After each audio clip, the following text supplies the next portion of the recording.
Really আমি personally আমি এখনও বিস্মিত। What is the reason? 2 নম্বর কথা হচ্ছে, ওনারা যদি পদ্ধতি নিয়ে দ্বিমত পোষণ করেন, দে ক্যান ডু দিস, কিন্তু এখানে জামাতের সাথে তো কোনো সম্পর্ক নেই। এটা তো কনসেনসাস কমিটি, বিএনপি সরকার, বিএনপি। এখানে বিএনপি জামাত তো কোনো পয়েন্ট না। জামাতের জায়গায় আছে, ওনারা ওনাদের জায়গায় আছে।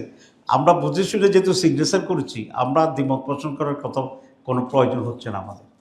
ওনারা হয়তো সিগনেচার আগে ঠিকমতো বুঝে শুনে করে নাই হয়তো বা, তো পরে যখন বুঝতে আসছে ওনাদের দৃষ্টিতে, তখন ওনারা বিচার করছে, তো করেন। কিন্তু আমরা বিশ্বের সাথে দেখলাম যে ওনারা সংস্কারের বিরোধিতা সাথে সাথে জামাত ইসলামীকে টার্গেট করে বিরোধিতা করা শুরু করেছে। আপনারা দেখেন ওনাদের কথার ভিতরে অনেক কন্ট্রাডিকশন আছে। মাঝে মধ্যে যখন পত্রিকা আসছিল যে বিএনপি সংস্কার চায় না, তখন ফখরুল ইসলাম সাহেব প্রায় 2 মাস আগে এক বক্তৃতা বলছেন সংস্কারের বাবা হচ্ছে বিএনপি। আপনাদের নিশ্চয় জানা আছে বাবা শব্দটা বলছেন। তো এরকম যদি বহু কিছুর বাবা হইতে চায়, সন্তানের বাবা, সংস্কারের বাবা, আমাদের তো কোনো আপত্তি নেই। বাবার দায়িত্ব পালন করতে পারলে উনি অনেকজনের বাবাই হইতে পারেন। একদিকে সেক্রেটারি জেনারেল বলছেন সংস্কারের বাবা বিএনপি। 2 দিন আগে ওনাদের আরেক নেতা, প্রাক্তন বেসামরিক ব্যক্তি, সামরিক ব্যক্তি আপনি জানেন, উনি বলছেন সংস্কারের কোনো প্রয়োজনও নেই। আমরা শুরু করতে চাই। সম্মানিত এবং প্রিয় সাংবাদিক বন্ধুগণ, বাংলাদেশ জামাত ইসলামী আয়োজিত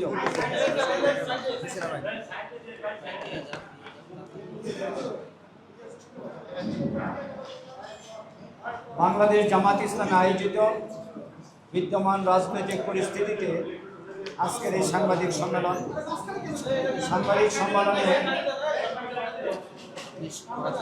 প্রিয় সাংবাদিক ভাইরা, আপনারা একটু আমাদেরকে সহযোগিতা করুন। আলহামদুলিল্লাহ, আমরা নির্দিষ্ট সময়ের একটু পরে টেকনিক্যাল কারণে আমাদের শুরু করতে হয়েছে, এই জন্য আন্তরিকভাবে দুঃখিত। এখনই সাংবাদিক সম্মেলন শুরু হচ্ছে। সাংবাদিক সম্মেলনে বক্তব্য পেশ করবেন বাংলাদেশ জামাত ইসলামীর সম্মানিত নায়েবে আমির, সাবেক এমপি ডাক্তার সৈয়দ আব্দুল্লাহ মোহাম্মদ তাহের। সম্মেলনে উপস্থিত আছেন জামাত ইসলামীর সম্মানিত সেক্রেটারি জেনারেল, সাবেক এমপি অধ্যাপক মিয়া গোলাম পরোয়ার। উপস্থিত আছেন ঢাকা মহানগরী দক্ষিণের সম্মানিত নির্বাহী পরিষদ সদস্য জনাব নুরুল ইসলাম বুলবুল। আরও উপস্থিত আছেন কেন্দ্রীয় বাইতুল মাল সেক্রেটারি, কেন্দ্রীয় নির্বাহী পরিষদ সদস্য জনাব অধ্যক্ষ শাহাবুদ্দিন। এখন বক্তব্য পেশ করছেন নায়েবে আমির, সাবেক এমপি ডাক্তার সৈয়দ আব্দুল্লাহ মোহাম্মদ তাহের। বিসমিল্লাহির রহমানির রহিম, নাহমাদুহু ওয়া নুসাল্লি আলা রাসূলিহি। সম্মানিত নেতৃবৃন্দ এবং শ্রদ্ধেয় সাংবাদিক বন্ধুগণ, আসসালামু আলাইকুম ওয়া রাহমাতুল্লাহি ওয়া বারাকাতুহু। আপনারা দেখছেন যে বাংলাদেশে হঠাৎ করে রাজনৈতিক অঙ্গনে এক ধরনের নতুন পরিস্থিতি তো রয়েছে, এটাকে আমি উত্তাপ বলতে চাই না। এবং প্রতিদিনেই বিভিন্ন জায়গা থেকে কিছুটা বিভ্রান্তিকর বক্তব্য আসছে এবং আমাদেরকে কেন্দ্র করেও কিছু কিছু বক্তব্য আসছে। সে কারণেই আমরা আজকে অনুভব করেছি যে আপনাদের কাছে যে সমস্ত বক্তব্য আসছে সেই সমস্ত ব্যাপারে আমাদের স্ট্যান্ডিং কী হবে সেটা ক্লিয়ার হওয়া দরকার। এবং আমরা বা এই জাতি কী চাচ্ছে, জাতির কল্যাণের জন্য কী করা উচিত আমাদের দৃষ্টিতে, সেই বিষয়টাও আপনাদের কাছে আমরা পেশ করতে চাই এবং আপনাদের মাধ্যমে এই জাতির কাছে পেশ করতে চাই।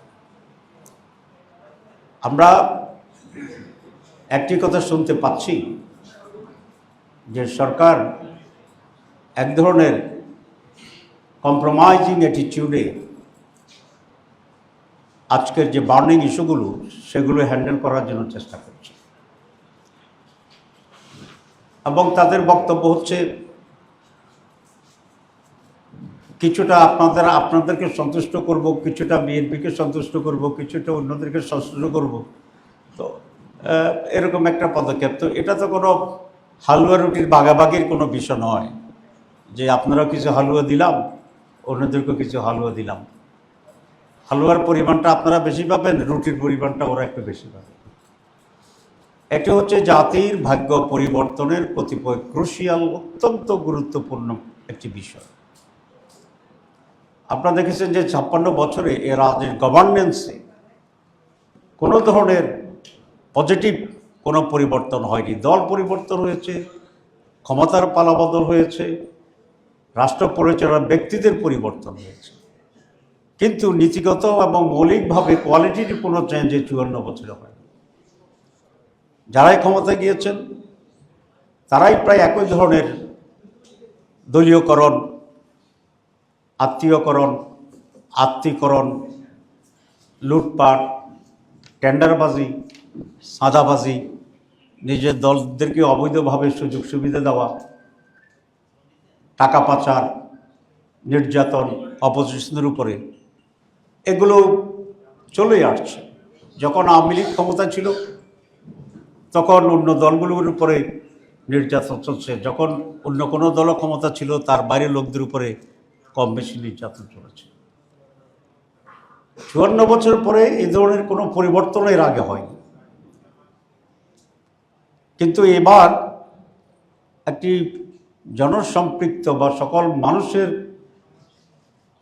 অংশগ্রহণে স্বৈরাচার এবং ফ্যাসিবাদ, জালেম, হত্যাকারী, লুটপাটকারী, বিদেশের আনুগত্যকারী, সার্বভৌমত্ব বিক্রিকারী, এরকম একটি ফ্যাসিস্ট সরকারকে সকলে মিলে, সাংবাদিক, ছাত্র, শ্রমিক, পেশাজীবী, গরিব, উপরতলা লোক, সাধারণ মানুষ, সবাই মিলে আমরা এমন এক অভূতপূর্ব পরিবর্তন আমরা এনেছিলাম, যার মাধ্যমে মানুষ এটা আশা করেছিল যে এইবার কমপক্ষে বাংলাদেশে একটি গুণগত পরিবর্তন হবে।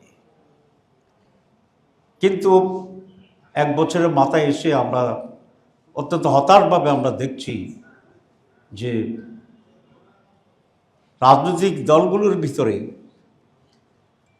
আদর্শিক, চরিত্রগত বা গুণগত খুব বেশি পরিবর্তন হচ্ছে, এটা আমরা দেখি না।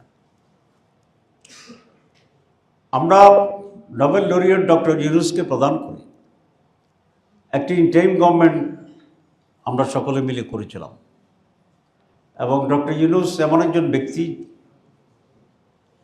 যে কোনো একটি রাষ্ট্রপ্রধান হিসাবে কোয়ালিটি, নৈতিকতা, সততার দিক থেকে উনি অনন্য, এবং সেটা নিয়ে এই এক বছর এটা প্রমাণ করেছেন। অনেকের ব্যাপারে, ক্ষমতার কাছাকাছি লোকদের ব্যাপারে আমরা নানা অভিযোগ পেলেও ডক্টর মোহাম্মদ ইউনূস, আমাদের চিফ অ্যাডভাইজার, তার ব্যাপারে নৈতিক এমন কোনো অভিযোগ আমরা এখনো পাইনি।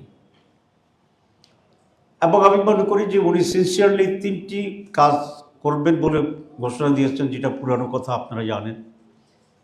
প্রথম যেটা, সেটা হচ্ছে উনি কিছু পরিবর্তন আনবেন, গুণগত পরিবর্তন আনবেন, এবং সেই জন্য উনি রিফর্মস কমিটি করেছেন, এনসিসি করেছেন, পরে ন্যাশনাল কনসেনসাস কমিটি করেছেন, এবং সেটাকে কেন্দ্র করে আমরা সকল দল যারা আজকে ক্রিয়ারত আছেন বা 24 জুলাইতে যারা আন্দোলন করেছিলেন, ছোট বড় 2 জনের পার্টি, 3 জনের পার্টি, বিশাল বড় পার্টি, মাঝ ধরনের পার্টি, আমরা সকলেই মিলে কিন্তু সেখানে কন্ট্রিবিউট করেছি।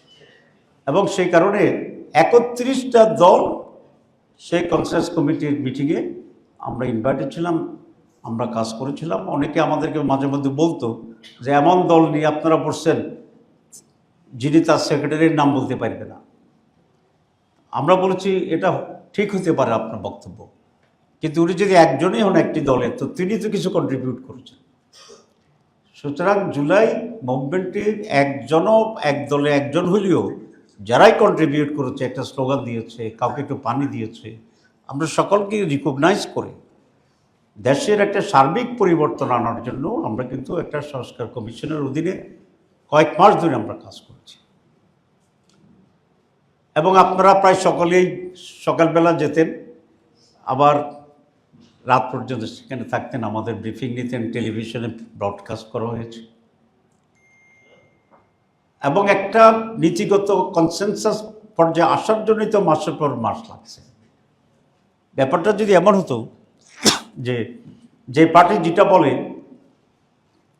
সেটাই ঠিক এবং সেটার উপরে একটা গণভোট হবে, তো তাহলে তো আমরা বলতাম সব পার্টিকে যে আপনারা কী কী চান লিখে দেন, সব পার্টি লিখার উপরে একটা গণভোট হবে।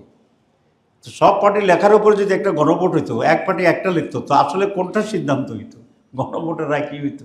It's impossible. সেই জন্য যে সকল দল মিলে আলাপ আলোচনা করে, কম্প্রোমাইজ করে, স্যাক্রিফাইস করে, এক একটা অন্য গ্রহণ করে যেটা আমরা একটা কনসেনসাসে ঐকমত্যে এসে পৌঁছেছিলাম, সিদ্ধান্ত হয়েছে, that was the final and that was the decision of the consensus committee. আমি আরেকদিন আপনাকে দেখাইছিলাম যে কনসেনসাস কমিটির ভিতরে দেখা যায় 29টা দল একমত হয়েছে, 2টা দল দ্বিমত পোষণ করেছেন, 26টা একমত হয়েছে, 5টা দ্বিমত করেছে। It's natural. সিদ্ধান্ত হওয়ার প্রক্রিয়া তো এটাই যে মেজরিটি যেটা, আমরা কিন্তু এখন মেজরিটিতে এবার নেই, আমরা মোর দেন 2/3 যারা একমত হয়েছে তারটাকেই সিদ্ধান্ত হিসাবে দিয়েছি। কোশ্চেন আছে নোট অফ ডিসেন্টের ব্যাপারে। ইয়েস, নোট অফ ডিসেন্টও সারা দুনিয়ায় প্রচলিত দ্বিমত পোষণের একটি গণতান্ত্রিক প্রক্রিয়া। এটা ব্যক্তি দিতে পারেন, দলও দিতে পারেন। সেই হিসাবে যাদের যে দ্বিমত ছিল তার সেখানে নোট অফ ডিসেন্ট দিয়েছে।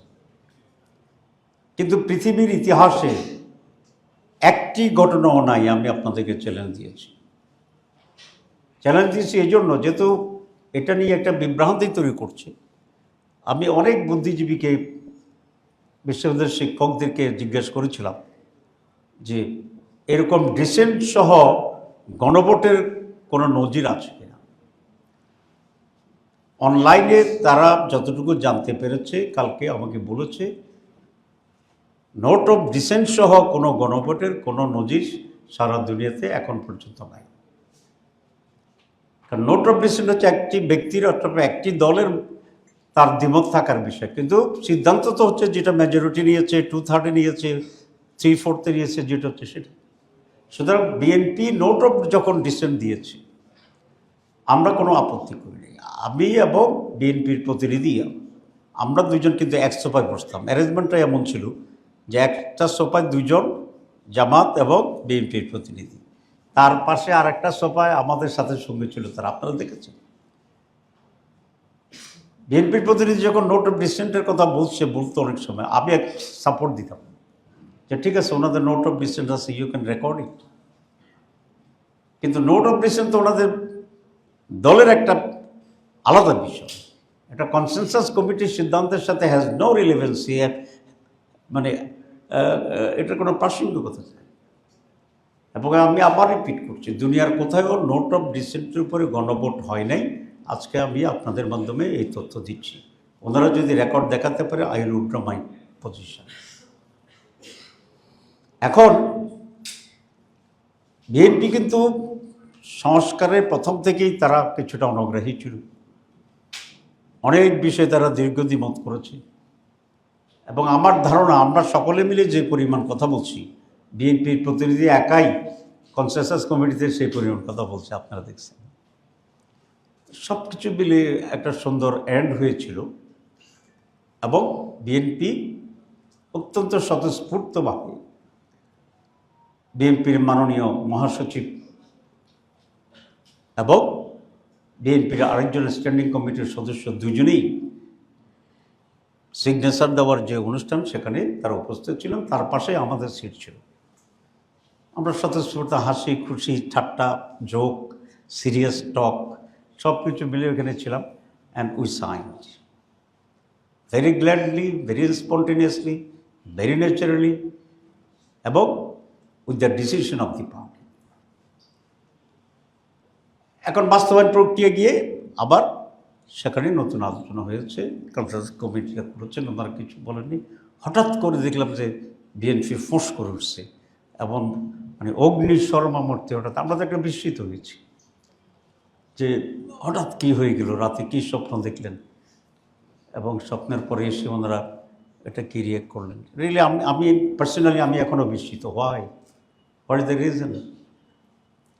দুই নম্বর কথা হচ্ছে ওনারা যদি পদ্ধতি নিয়ে দ্বিমত পোষণ করেন, দে ক্যান ডু দিস।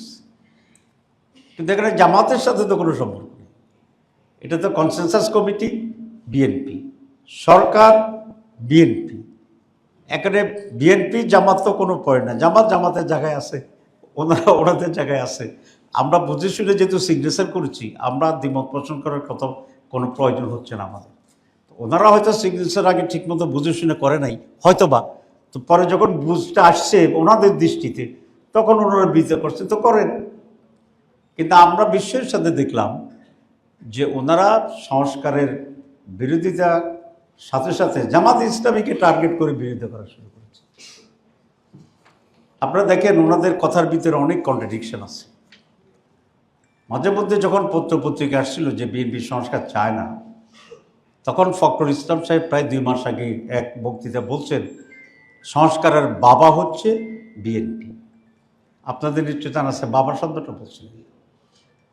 তো এরকম যদি বহু কিছুর বাবা হইতে চায়, সন্তানের বাবা, সংস্কারের বাবা, আমাদের তো কোনো আপত্তি নেই। বাবার দায়িত্ব পালন করতে পারলে উনি অনেকজনের বাবাই হতে পারেন। একদিকে সেক্রেটারি জেনারেল বলছেন সংস্কারের বাবা বিএনপি। 2 দিন আগে ওনাদের আরেক নেতা, প্রাক্তন বেসামরিক ব্যক্তি, সামরিক ব্যক্তি আপনি জানেন, উনি বলছেন সংস্কারের কোনো প্রয়োজনও নেই। পত্রিকা দেখছেন না? আচ্ছা, আমি সব পত্রিকার কাটিং আনছি, ওনাদের বক্তব্য, এটা আমার বলে না, পত্রিকা যেগুলো আসছে। তাহলে একজন বললেন যে সংস্কারের বাবা বিএনপি, আরেকজন বলছে সংস্কার দরকার নেই। এখন আমরা কোনটাকে বিশ্বাস করব? ওনারা বললেন যে জামাত ইসলামী কি করছে, মিথ্যা বলে জনগণকে বিভ্রান্ত করছে।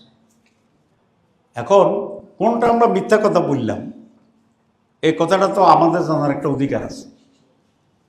আপনারা না, যেহেতু আমরাই মিথ্যা বলছি বলতেছে, তাহলে কোনটা মিথ্যা বললাম এ কথা আমাদের জানার অধিকার আছে। আমি ফখরুল সাহেবকে অনুরোধ করব, উনি আগামীকাল ভিতরে বা ওনার সময় মতো জামাত ইসলাম কোন কোন পয়েন্টে মিথ্যা বলছে এটা জাতির কাছে পরিষ্কার করবেন। আরেকজন বলছেন যে জামাত ইসলামী প্রতারণা করে আমাদেরকে বেকায়দায় ফেলে দিছে। ওনারা বেকায়দায় পড়ছেন কিনা এটা আমরা জানি, এটা ওনারা বুঝতে পারেন। কিন্তু আমাদের কোন কথার কারণে ওনারা বেকায়দায় পড়ে গেলেন এটা আমরা টের পাচ্ছি না, কারণ আমরা এমন কিছু করতেছি না যে ওনারা বেকায়দায় পড়ে যাবে। তা আমি মনে করি এগুলো ওনাদেরকে এখানে পরিষ্কার করা দরকার। ওনারা এখন একজন এক এক চ্যাপ্টার নিচ্ছেন জামাতের বিরুদ্ধে। সেক্রেটারি জেনারেল এক চ্যাপ্টার, স্ট্যান্ডিং কমিটি আরেকজন আরেক চ্যাপ্টার। ওনাদের আরেক নেতা বলছে যে জামাত ইসলামীকে ব্যান করা উচিত। ঠিক আছে না? খুব ভালো। তো জামাত ইসলামীকে যদি 91 সালে বিএনপি যে সরকার গঠন করছিল তার আগে ব্যান্ড করত, বা জামাত যদি তখন ব্যান্ড থাকতো, বিএনপিতে বোঝা গেল ব্যান্ড চাচ্ছে, তো তখন যদি ব্যান্ড থাকতো জামাত ইসলামী, তাহলে ওনারা 91 সরকার গঠন করতেন কীভাবে? কারণ জামাতের সমর্থন নিয়েই তো সরকার গঠন করছে। তো জামাত ব্যান্ড থাকলে তো আর তাহলে 91 সরকার কীভাবে গঠিত হইতো জামাত ব্যান্ড থাকলে? আমি ওনাদের কাছ থেকে এই ক্লারিফিকেশনটা চাইতেছি।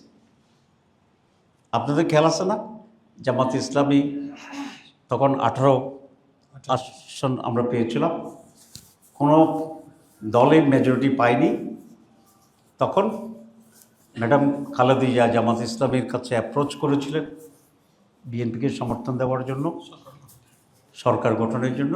আমরা বঙ্গভবনে গিয়ে চিঠি দিয়ে বিএনপিকে সমর্থন দেওয়ার পরে বিএনপি মেজরিটি হয় এবং সরকার গঠন করে।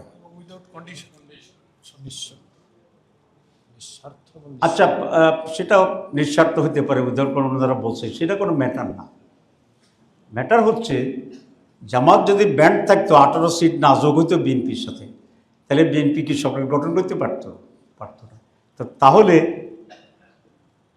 বিএনপি যদি 91 সালে সরকার গঠন করতে না পারতো, আজকে বিএনপি কি এই অবস্থায় আসতে পারতো? বিএনপির ইতিহাস তো এরকম হইতো না, হয়তো ভিন্ন হইতো। তখন আওয়ামী লীগ আবার সরকার করতো, তারপরে কি হইতো, এটা কাল্পনিক, এখন তো আমরা বুঝছি না। তাহলে বিএনপি নেতারা এমন কথা বলেন যে কথা যদি সত্য হয় বা সত্য হইতো, তাহলে বিএনপির নিজস্ব পজিশনেরও একটা হুমকির ভিতরে পরিচিত সরকার করতে পারত না। কথাটা কি আমি বুঝাতে পারছি আপনাদের? আমি 91 সালে সরকার গঠনের পরে ওমরায় গেছিলাম। তো সেখানে লোকেরা আমাকে ধরছে যে আপনারা মহিলার নেতৃত্বকে সমর্থন দিলেন কেন, কারণ খালেদা জিয়ার নেতৃত্বে তো এটা তো একটা বেকায়দা প্রশ্ন। তা আমি বললাম যে আমরা তো পুরুষেরও দাঁড়িয়েছিলাম, কিন্তু এদেশের মানুষ তো দুইটা বড় দলকে বেশি আসন দিয়ে মাত্র 18 আসন দিয়ে পাশ করিয়ে জামাত ইসলামীকে তো আত্মাইয়ুতে বসে রাখছে। আত্মাইয়ুত বুঝেন তো, নামাজ শেষ করার আগে যে আমরা পড়ি বসে, তো জামাত তো আত্মাইয়ুতে বসে দিয়েছে মানুষ, দুই পক্ষে দুই মহিলা। এখন আমাদের অবস্থা ছিল এরকম যে আমরা যদি মহিলার দিকে না তাকাই তাহলে আজীবন আত্মাইয়ুতে বসে থাকতে হয়, সালাম ফিরিতে পারি না। তো আরেকটা হচ্ছে কোনো রকমের ডান দিকে তাকাইয়া সালাম ফিরাইয়া আবার সোজা হয়ে দাঁড়িয়ে গেলাম। ঠিক আছে, তো আমরা 91 সালে ওই আত্মাইয়াতু থেকে নামাজ শেষ করার জন্য বিএনপির দিকে সমর্থন দিয়া তো আমরা এই সরকারটা গঠন করে দিছি। তো এই জন্য বলছি যে বিএনপি যে বলছে জামাতকে ব্যান্ড করতো, জামাত যদি 91 আগে ব্যান্ড হতো তাহলে বিএনপি কীভাবে সরকার গঠন করতো জামাতের সহযোগিতায়, এই ব্যাখ্যাটা আমি ওনাদের কাছ থেকে চাই। আজকে আমাদের বেশি কথা না, আমাদের বন্ধুরা যেটা বলে সেটার ব্যাপারে আমরা একটু ক্লিয়ার হতে চাইতেছি। এরপরে আওয়ামী লীগের বিরুদ্ধে যত আন্দোলন হয়েছে, এই আন্দোলনে সবচেয়ে বেশি স্যাক্রিফাইসটা কে করছে, যে কারণে আজকে এই পরিবর্তন, যে কারণে আছে আরেকটা সরকার গঠনের চিন্তা, নির্বাচনের চিন্তা। আমাদের তো সিনিয়র 11 জন নেতাকে হত্যা করছে আওয়ামী লীগ, কিন্তু বিএনপির এমন কোনো সিনিয়র নেতাকে কি ফাঁসি দিছে? তাহলে ফাঁসিটা খাইছি আমরা, প্রফিটটা আর ফ্রুটসটা নিছে বিএনপি। তো তারপরে তো আমরা কিছু বলি না, কারণ আমরা তো একটা সিভিলাইজড পলিটিক্যাল পার্টি, আমরা কারো উপকারকারী খোটা দিই না। কিন্তু যা উপকার পাইছে এবং যা গভর্নমেন্ট ফর্ম করছে, যারা আমরা হেল্প করলাম, হে আবার আমাদেরকে উল্টা কথা বলতেছে। তো এটা কি রাজনীতির সংজ্ঞা, রাজনীতির আভিজাত্যে, রাজনীতির কালচারে, রাজনীতির ক্যালকুলেশনে, অথবা রাজনীতির আপনার যে এনভায়রনমেন্ট, সেটা কি এটা পড়ে? এরপরে যেটা সেটা হচ্ছে ফখরুল সাহেব একেবারে আরও এখন থেকে 56 বছর আগে গেছেন। আচ্ছা, তো ওনারা যখন আমাদের সাথে একসাথে বসবাস করছেন, তো সে সময় বিষয়টা এমন ছিল না, এটা খুব লজ্জাস্কর। আমি আওয়ামী লীগ লোকদেরকে বলতাম যে ভাই, আমরা একসাথে আন্দোলন করছি বিএনপির বিরুদ্ধে, তোমাদের পাশে নিজামী সাহেবের ছবি আমি 28 অক্টোবর দেখাইছিলাম জনসভার ভিতরে, হাসিনা নিজামী একসাথে বসে আছে। তো তখন তোমরা জামাতকে হালাল মনে করছো, এখন যে উল্টা কথা বলো, একটু লজ্জা থাকা উচিত না? যে মানুষ তো দেখতেছে যে এরা কিন্তু আগে একসাথে খাইছে, একটু উপরে উল্টো পাল্টা কথা বলতেছে। শোক লজ্জা হইলেও থাকতে হইব যে আমি একসময় ব্যবহার করেছি, এখন আমি উল্টা বলছি। তো বিএনপি যদি এখন আওয়ামী লীগের ন্যারেটিভ দেয়,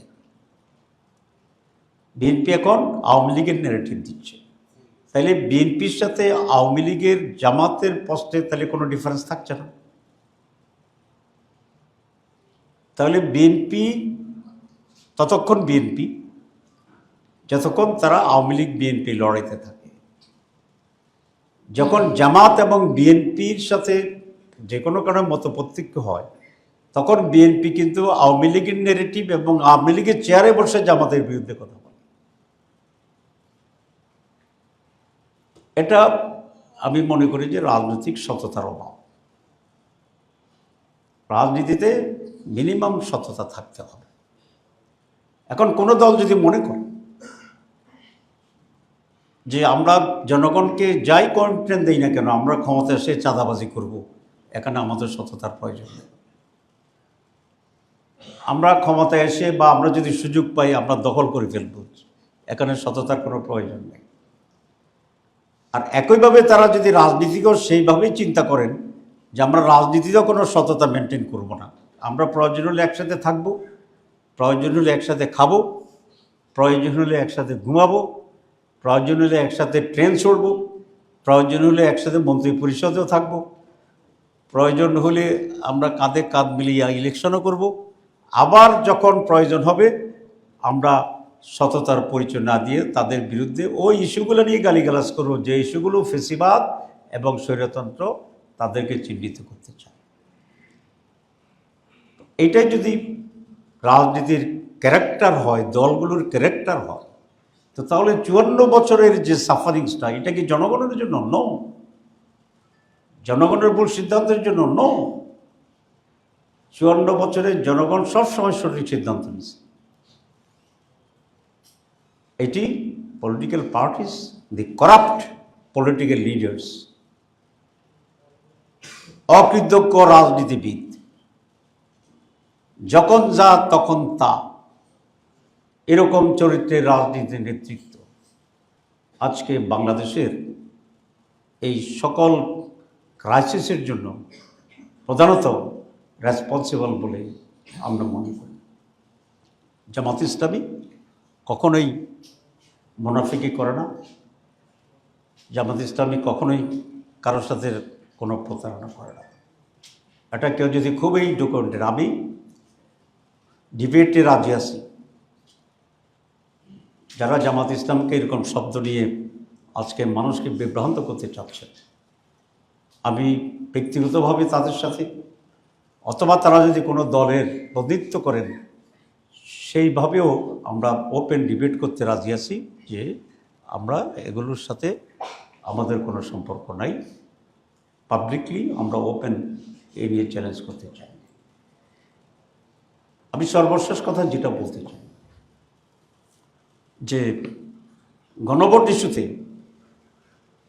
বিএনপি বলছেন যে গণভোট এবং জাতীয় নির্বাচন একসাথে হইতে হবে। আমি গতকাল বা পরশু বলছি প্রতিদিনই যে গণভোট এক ধরনের বিষয়, আমাদের সংস্কার নিয়ে আমরা যে কোনো সময় সংস্কার আমরা করতে পারি।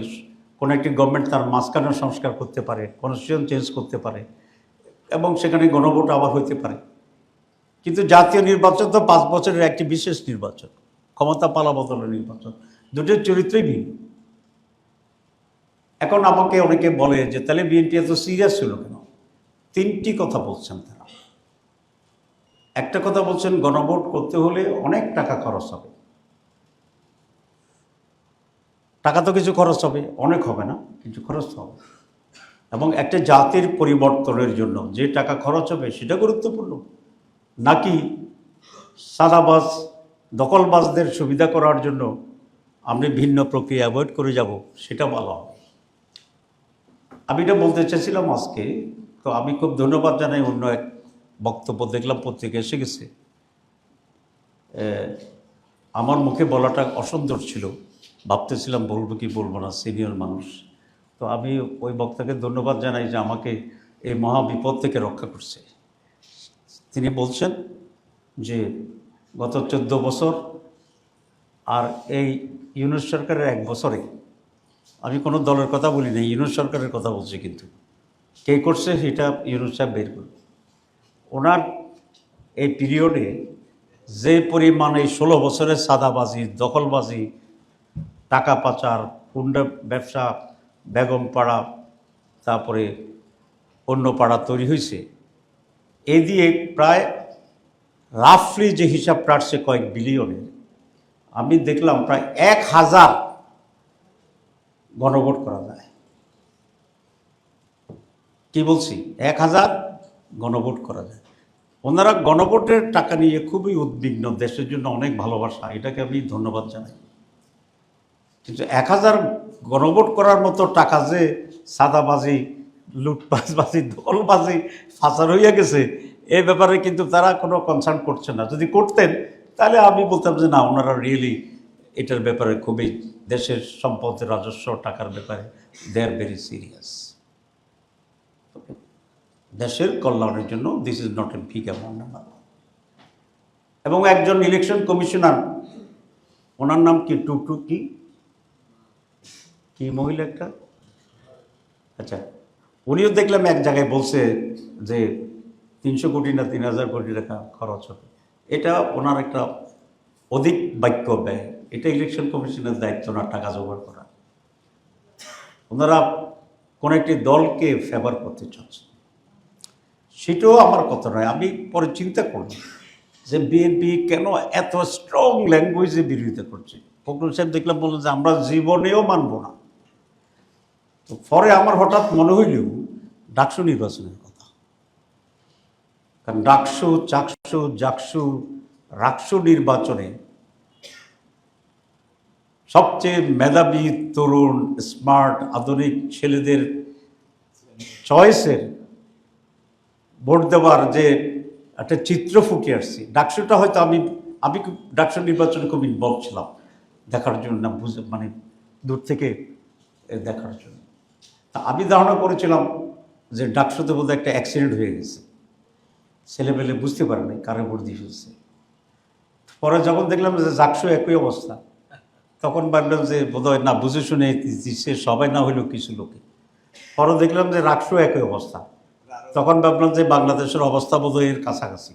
সিটাগাঙে যখন দেখলাম যে একই অবস্থা, তখন কনফার্ম হইলাম যে 4 কোটি তরুণের প্রতিনিধিত্বকারী 4টা বিশ্ববিদ্যালয়ের শিক্ষিত মেধাবী ছাত্রদের মনের অবস্থায় চয়েসটাই এখন এইটা।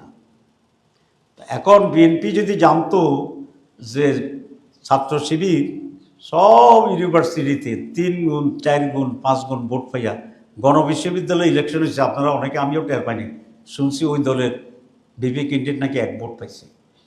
তো তো সেটি তারা দেখছে যে এটা একটা রিফ্লেকশন হবে। এখন গণভোট যদি হয় আগে, তাহলে আমি নিশ্চিত 80% হার পক্ষে হবে বিএনপি যদি বিরোধিতা করে, আর 20% নার পক্ষে হবে যদি বিএনপি না থাকে। এখন সব ইউনিভার্সিটিতে শিবির, আবার গণভোটেও 80% জামাতের পক্ষে, হার পক্ষে। তো তাহলে জাতীয় নির্বাচনে ওনারা তো বুঝে গেছে এটার ইম্প্যাক্ট ওইখানে পড়বে না। গণভোটে ওনারা জীবনও না যাওয়ার প্রধান কারণ আমি এখন বুঝে পাইলাম যে এই গণভোটও 80% লোক হার পক্ষে থাকবে, এবং এটারই প্রতিফলন হবে জাতীয় নির্বাচনে। তো জাতীয় নির্বাচনের আগে যদি একটা জাতীয় নির্বাচন হয়ে যায়, এটা তো একটা ধরনের জাতীয় নির্বাচন, তো তাহলে তারা এই নির্বাচনটাকে কেন মানবেন সচেতনভাবে, যেটা 80% ওনাদের চিন্তার চেতনার সমর্থনের বিপরীতে যাবে। তবে একটা জিনিস আছে, তারা যদি হাঁ ভোটের পক্ষে থাকে, আমরাও হাঁ ভোটের পক্ষে থাকি, তাহলে আর মানুষ এটা বুঝতে পারবে না যে বিএনপির পক্ষে হাঁ কত, জামাতের পক্ষে হাঁ কত। সুতরাং এটা তাদের একটা কৌশল হইলে আমি মনে করি ওনারা এখানে মোটামুটিভাবে একটা, শব্দটা বলতে চাই না, একটা সুন্দর পরিবেশ এখানে থাকতে পারবে। আমি লাস্ট কথা বলছি, কিছু কথা তো আমরা পলিটিক্যাল রেটরিক হিসেবে বললাম, সব কথাটি আমি খুব সিরিয়াসলি বলি নাই, কিছু সিরিয়াসলি বলছি। আমরা চাই, এখনো চাই যে দেশটা এখন যে হঠাৎ, আমরা সকলে তো নির্বাচনের প্রস্তুতি দিচ্ছি, আপনারা জানেন, আমরা 300 আসনে নমিনি দিছি, কাজ করতেছি, তারপরে বলে জামাত ইসলাম ফেব্রুয়ারি নির্বাচন চায় না। ওনারা তো এখন নমিনেশন একজনেরও ঠিক করতে পারেন নাই, কিন্তু ওনারা বলেন যে ওনারা পুরা ফেব্রুয়ারিতে চায়। তো আমরা কি অপরাধটা করতেছি? ক্যান্ডিডেট দিলাম, ভোটের জন্য টাকা খরচ করতেছি, পোস্টার ছাপাইছি, জিন্দাবাদ করতেছি, মুর্দাবাদ করতেছি, ইলেকশনে যাব, সব কথার পরে ইলেকশনে যাবো করতেছি, ফেব্রুয়ারির কথা কইছি, যত দাবি আছে সব দাবি পেশ করি করতেছি, পূরণ করিয়া আদায় করিয়া ফেব্রুয়ারিতে ইলেকশন করব। এতবার ফেব্রুয়ারি কইছি, জীবনেও এত ফেব্রুয়ারি আগে উচ্চারণ করিনি। তারপরেও ওনারা বলেন যে জামাত ইলেকশনের ভিতরে ষড়যন্ত্র করতেছে, আর ওনারা এখনো ক্যান্ডিডেট নমিনেশন দেয়নি, কিন্তু বলে যে ওনারাই ফেব্রুয়ারিতে নির্বাচনের চ্যাম্পিয়ন। এখন এইসব কথা নিয়ে জোগাড় করবে কি? আমি পরিষ্কার বলছি, বিএনপি এই ইস্যুকে, জামাতকে জড়ানো বিএনপির রাজনীতির জন্যে কতটুকু কল্যাণ হয়েছে আমি জানি না। তবে আমি এটা স্পষ্ট বলি, এটা একেবারেই অপ্রয়োজনীয়, একেবারেই অপ্রাসঙ্গিক, এবং একেবারেই জামাতের এখানে কোনো দায়বদ্ধতা নাই। তো জামাত ইসলামীর পক্ষ থেকে আপনাদের মাধ্যমে আমি জাতিকে এটা পরিষ্কার বলে দিতে চাচ্ছি যে জামাত বিএনপি যতই উস্কানি দেয়, জামাত ইসলামী বিএনপির সাথে কোনো ধরনের বিরোধ এবং ঝগড়ায় লিপ্ত হতে চায় না, হবে না। আমরা চাই মানুষের ভিতরে যে একটা আতঙ্ক সন্দেহ তৈরি হয়েছে, মানুষ কিন্তু আতঙ্কিত যে কী হবে, এই মানুষের আতঙ্ক দূর করে কি হবে এটাকে স্পষ্ট করার দায়িত্ব হচ্ছে রাজনৈতিক দলগুলো। সুতরাং যাই করছে let us forget and forgive, যাই করতেছে লেট আস স্টপ।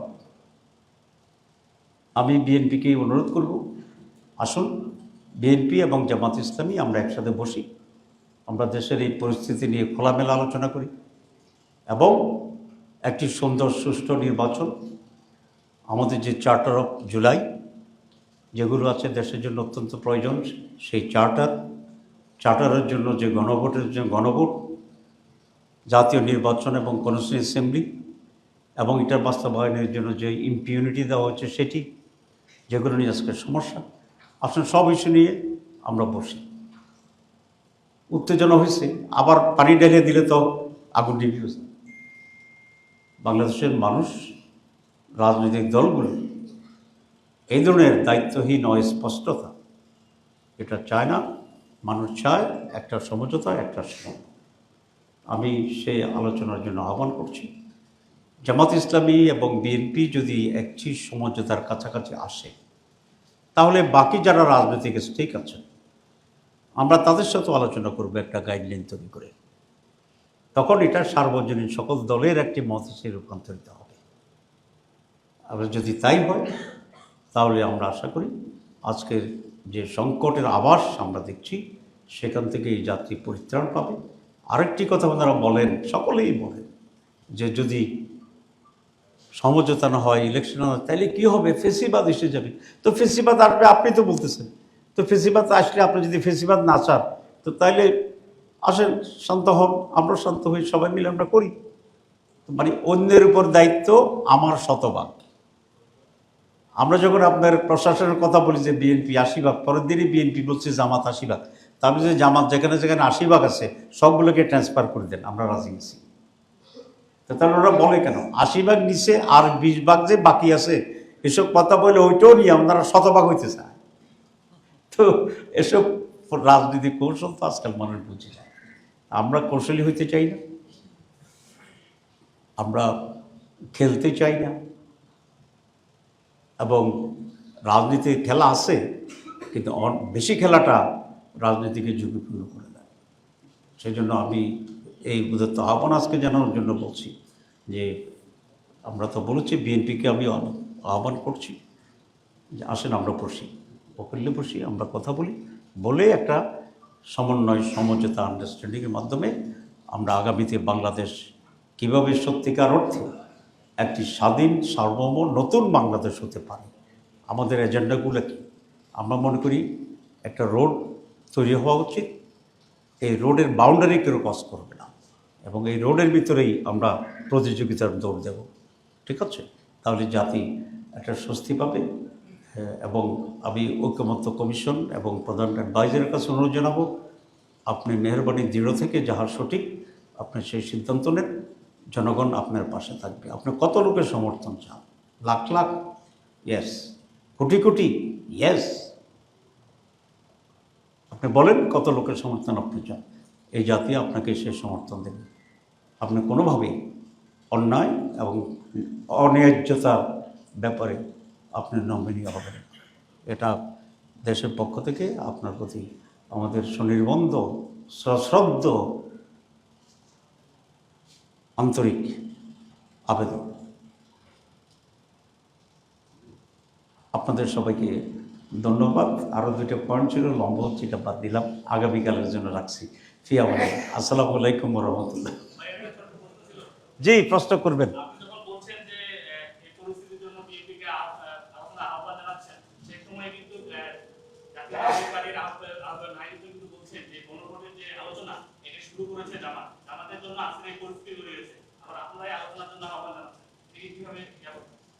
গণভোটের প্রস্তাব তো জাতীয় কনসেনসাস কমিটিতে আসছিল এবং এটাকে লিখিত ভিত্তি দেওয়ার জন্য গণভোটের প্রয়োজন বলে আমরা সকলে একমত হয়েছি, এবং যিনি এই কথা বলেছেন তার দলও সেখানে বক্তব্য রেখেছে, এটার পক্ষে একমত হচ্ছে। সে রেকর্ড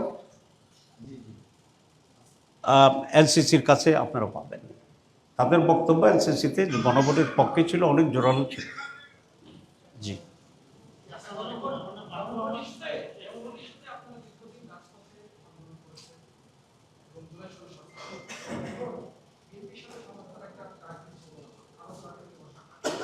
জি, না, আমরা আমরা দুইটাতেই আছি। কারণ আপনারা জানেন পৃথিবীর বহু দেশে একসাথে যুদ্ধ চলতেছে, আলোচনা চলতেছে। ইসরায়েলে আপনারা দেখছেন না, তারপরে আপনারা এই পুতিন এবং এর যে না, দেশটা হচ্ছে ইউক্রেন হচ্ছে না, আফগানিস্তান আর পাকিস্তান যুদ্ধ শুরু হয়েছিল, আবার আলোচনা চলতেছে না। This is the normal practice of the world, both in war, both in চুক্তি, সব জায়গায়। আমাদের আন্দোলন দুইটাই চলবে। আগামীকাল আমাদের শীর্ষ নেতৃবৃন্দের বৈঠক আছে, আমাদের সাথে যে 8 দল আছে সেই শীর্ষ বৈঠকে আমরা আন্দোলনের পরবর্তী কর্মসূচি দেব। আমাদের পক্ষ থেকে একটা মহাসমাবেশ করার প্রস্তাব আমরা কালকে রাখব।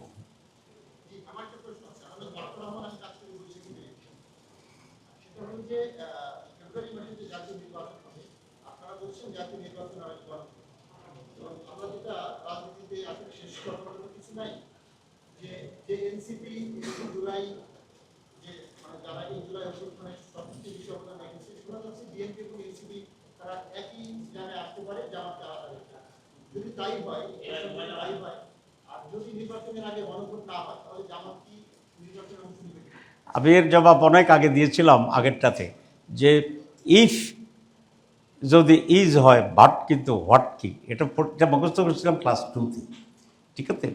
তো বলছি নির্বাচনে ইফ যদি বাট এসব নিয়ে কোনো কিছু বলার কোনো সুযোগ নেই আর কি। জি,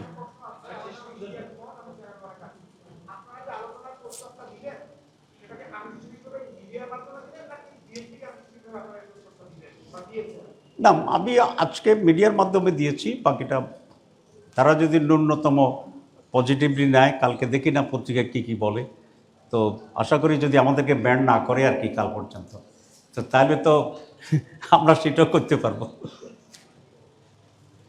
জি, ওকে, থ্যাংক ইউ ভেরি মাচ। একটা লাস্ট, জি, কোন টেলিভিশন? 21, জি।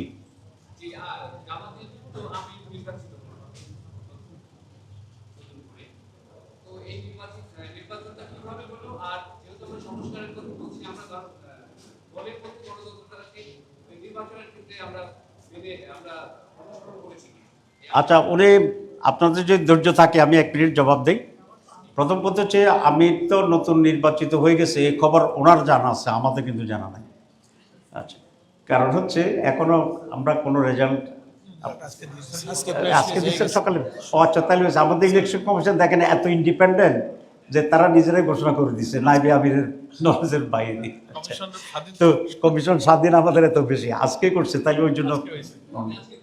জি জি, না, থ্যাংক ইউ ভেরি মাচ। বলছি যে আমাদের ইলেকশন কমিশন এত স্বাধীন যে আমির নাইবে আমির জানি না ঘোষণা করে দিচ্ছে, এটা অ্যাবসলিউটলি দেশ স্বাধীন। 2 নম্বর হচ্ছে জামাত ইসলামীর নির্বাচনে 3টা নো এর সমন্বয়, 3টা নো। একটা হচ্ছে no candidate, no panel, no campaign. আমাদের এখানে কেউ ক্যান্ডিডেট হতে পারে না, সকলেই ক্যান্ডিডেট, সকলেই ভোটার। সুতরাং যারা এলিজিবল ভোটার তারা যে কোনো লোককে ভোট দিতে পারে, নিজেকে দিতে পারে না। এই ভিত্তিতে যিনি সবচেয়ে হাইস্ট পান উনি আমির নির্বাচিত হন। এই জন্য কে কারে ভোট দিচ্ছে আমরা এই প্রবলেম জানতাম। এই যে আপনি বলছেন রেজাল্ট হয়ে গেছে, এইটাও তো জানি না, তারা ইন্ডিপেন্ডেন্ট। আচ্ছা, 2 নম্বর হচ্ছে কেউ কারো পক্ষে ক্যাম্পেইন করতে পারবে না, এবং কেউ দেখাইতে পারবে না যে আমি অমুকের ভোট দিছি, ঠিক আছে? সুতরাং কোনো ক্যাম্পেইন এখানে নেই। আর এখানে কোনো প্যানেল সিস্টেমে নাই যে 3জন 4জন মিলে, প্রেসিডেন্ট একজন, সেক্রেটারি একজন, নাইবে একজন, প্যানেল আছে। This is the unique electoral system in the whole world. কোথাও এইরকম ফেয়ার, নিরবিচ্ছিন্ন পিওর নির্বাচনী পদ্ধতি নাই, কারণ আমাদের একটা বেসিক পয়েন্ট আছে, ক্ষমতার প্রতি লোভ, এটা এখানে জায়েজ নেই। কেউ যদি ডাইরেক্টলি ইনডাইরেক্টলি প্রমাণিত হয় যে উনি আমির হতে চান, উনি সেক্রেটারি হতে চান, তাহলে he will be declare unfit for this. এরকম ঘটনা আমাদের দলে আছে। সুতরাং কেউ এটা প্রকাশ করতে পারে না যে আমার একটা ভোট দাও, তো দিলে যদি প্রকাশিত হয় he will be expelled from the party. ওইটাকে আমরা ইম্পিউনিটি রাখছি, যেটা বিএনপি মানতে চায় না। 270 দিনের বহু মজার কথা তো আছে।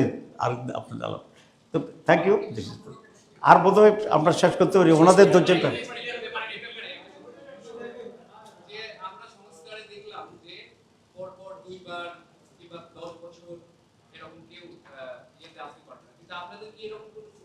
না, আমাদের এখানে কোনো বার নেই এখন পর্যন্ত, কোনো বার। জি, thank you very much, thank you, thank you very much, thank you. G,